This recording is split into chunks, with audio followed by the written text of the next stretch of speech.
ആണ് കഥ. അപ്പോൾ മിഥുൻ എന്നോട് വന്ന് കഥ പറയുമ്പോൾ തന്നെ എനിക്ക് ഇഷ്ടപ്പെട്ട അതാണ്. കാരണം ഇതുവരെ കേൾക്കാത്തൊരു സ്റ്റൈലിലാണ് കഥ. അതായത് ഒരു പെൺകുട്ടിയുടെ ഭാഗത്തു നിന്നുള്ള ഒരു പ്രണയം മലയാള സിനിമയിൽ കുറവാന്ന് തോന്നുന്നു, വന്നിട്ടില്ല എന്ന് തോന്നുന്നു അധികം. അപ്പോൾ അത് കേട്ടപ്പോൾ തന്നെ ഞാൻ വിചാരിച്ചു ഇതെന്തായാലും എല്ലാവർക്കും ഇഷ്ടമാവുന്നുള്ള കാര്യം ഉറപ്പായിരുന്നു. പിന്നെ റിസ്ക് ഉണ്ടാകുന്ന പറയുന്ന നായികയെ വെച്ചിട്ടൊരു സിനിമ ചെയ്യാൻ ഇപ്പോഴത്തെ അവസ്ഥയിൽ മലയാള സിനിമയുടെ ഒരു രീതി വെച്ചിട്ട് നായികയെ മാത്രം വെച്ച സിനിമ ഓടില്ലാത്തൊരു അവസ്ഥയാണ്.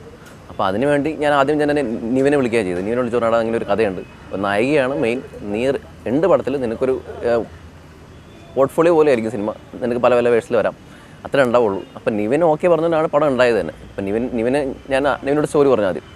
നിവിൻ കഥയോടെ തന്നെ അവൻ ഭയങ്കര ഇഷ്ടമായി. അപ്പോൾ നിവിൻ പറയാം നമുക്ക് ചെയ്യാമെന്ന് പറഞ്ഞു. അങ്ങനെ നിവിൻ കൂടി ഞാൻ മാത്രമല്ല റിസ്ക് എടുത്തത്, നിവിൻ കൂടി എൻ്റെ കൂടെ വന്നുകൊണ്ടാണ് അങ്ങനെ ഒരു റിസ്ക് എടുക്കാൻ പറ്റിയത് തന്നെ. പിന്നെ എനിക്ക് ഉറപ്പായിരുന്നു കഥ ഇഷ്ടപ്പെട്ടുകൊണ്ട് പടം എന്താ പറയുക ഓടാതിരിക്കാറുള്ളൂ, പക്ഷെ പൊട്ടില്ലാതെ എനിക്ക് ഉറപ്പായിരുന്നു.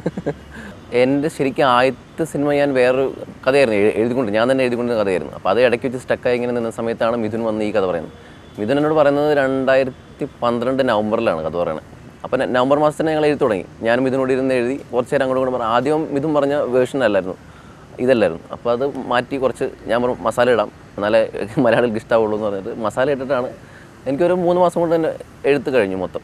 പിന്നെ ഓഗസ്റ്റിലാണ് ഷൂട്ടിംഗ് തുടങ്ങി 2013. നസ്രിയുടെ പേരാണ് എല്ലാവരും ഞാൻ ഈ കഥ പറഞ്ഞപ്പോൾ പറഞ്ഞു അവൾ ചെയ്താൽ നന്നായിരിക്കുന്നു പറഞ്ഞു. അപ്പോൾ ഞാൻ കരുതി എല്ലാവർക്കും മനസ്സിൽ തോന്നുന്നത് ഇത് അല്ലല്ലോ നമ്മൾ ചെയ്യേണ്ടത്. അപ്പോൾ ഞാൻ പറഞ്ഞു അന്ന് വേണ്ട, നസ്രിയാണ് എല്ലാവർക്കും ആദ്യം തോന്നി, അത് വേണ്ട, വേറെ ആളെ നോക്കാമെന്ന് വെച്ചാൽ 1-2 പേരെ ഞാൻ തന്നെ നോക്കി.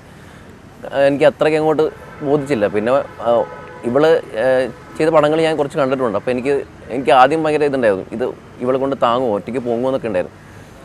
പിന്നെ അവസാനം ഉള്ളതിൽ ഏറ്റവും ബെസ്റ്റ് ഓപ്ഷൻ എന്ന രീതിയിലാണ് ഈ കുട്ടിയെ ഞാൻ വെച്ചത് തന്നെ. പക്ഷേ പടം തുടങ്ങി ഒരു 3 ദിവസം കഴിഞ്ഞപ്പോൾ തന്നെ ഉറപ്പായി ഇവളെ കൊണ്ട് പറ്റുമെന്ന് ഉറപ്പായി. കാരണം എല്ലാം നല്ല ഭംഗിയായിട്ട് ചെയ്തത്. ഈ കഥ മലയാളത്തിൽ എനിക്ക് തോന്നുന്നു വേറൊരു നടി ചെയ്താലും ഓടില്ലായിരുന്നു ഈ സിനിമ. അവർ അത്രയും ഭംഗിയായിട്ട് ഈ കഥ മുന്നോട്ട് കൊണ്ടുപോയിട്ടുണ്ടായിരുന്നു.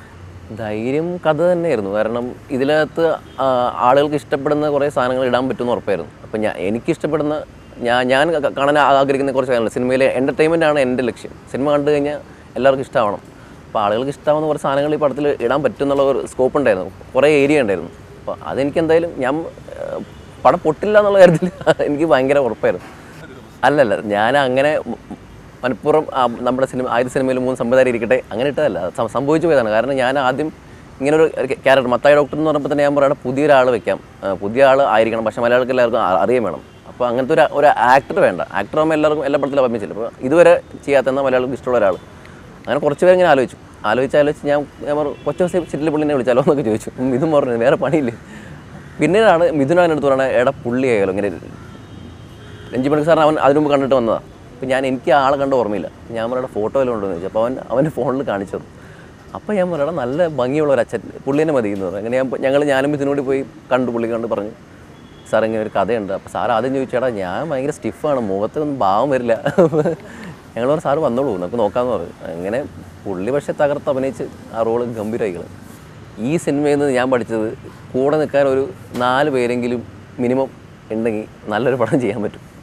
ഒരു 10-100 പേരുടെ ഒരു ക്രൂ ഉണ്ടായിരുന്നു നമുക്ക്. പക്ഷേ പടത്തിൽ കൂടെ വർക്ക് ചെയ്തതിൽ എനിക്കറിയാം എത്ര പേര് നമ്മുടെ കൂടെ നിന്നിട്ടുണ്ടെന്ന്. കാരണം ഈ പടത്തെ എന്താവുമെന്ന് അറിയാം, പടം ഓടാതിരിക്കുമെന്ന് അറിയാതെ ഒരുപാട് പടം സ്റ്റാർട്ട് ചെയ്യുന്നതിന് മുമ്പ് പോലും പ്രശ്നങ്ങളുണ്ടായിരുന്നു. അപ്പോൾ ഒത്തിരി പ്രശ്നങ്ങൾ കൂടെയാണ് ഈ പടം പുറത്തു വന്നത്. അപ്പോൾ ഈ പടത്തിൻ്റെ എൻഡ് വരെ, ഈ പടം ഷൂട്ടിംഗ് തരുന്ന വരെ ആർക്കും അറിയില്ല സിനിമയുടെ ഭാവി എന്താവും. പക്ഷേ എന്നിട്ട് എൻ്റെ കൂടെ കുറച്ച് പേരുണ്ടായിരുന്നു.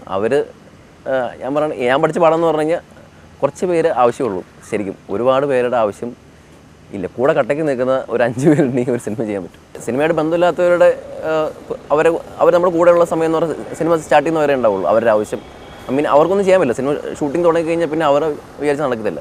ഷൂട്ടിങ്ങിനിടയ്ക്ക് നമ്മുടെ പടത്തിന് കാശെടുക്കുന്ന പ്രൊഡ്യൂസർ ആൽവിൻ ചേട്ടൻ, പിന്നെ പടത്തിൻ്റെ ക്യാമറമാൻ വിനോദ് ചേട്ടൻ, editor Lijo, music director Shaan Rahman, എഴുത്തുകാരൻ മിഥുൻ, നായകൻ നിവിൻ, വിനീത്, അജു, ഇപ്പോൾ ഇവരൊക്കെ ഉണ്ടായിരുന്നു. ബാക്കി എനിക്ക് തോന്നുന്നില്ല എന്നെ വിശ്വസിക്കുന്ന അങ്ങനത്തെ ഇവർക്കെല്ലാം എന്നെ ഭയങ്കര വിശ്വാസമായിരുന്നു. ഞാൻ എന്ത് പറഞ്ഞാലും അത് ഓക്കെ ആയിരിക്കും എന്ന് വിചാരിച്ചപ്പോൾ ഒരു പടത്തിന് ഒരു സീൻ ഞാൻ പറയുകയാണ് എനിക്ക് ഇങ്ങനെ മാറ്റി എഴുതാമെന്ന് പറയുമ്പോൾ മിഥുനും പറയും അതൊന്ന് എഴുതി, നിങ്ങളുടെ സിനിമയാണ് നിങ്ങൾ എഴുതിക്കോളൂ എന്ന് പറയും. പിന്നെ നിവിൻ ആണെങ്കിൽ ഈ സീൻ ഇങ്ങനെ മതി എന്ന് ചോദിക്കുമ്പോൾ ഇങ്ങനെ മതി എന്ന് പറയുമ്പോൾ നിവിനൊന്നും പറയത്തില്ല.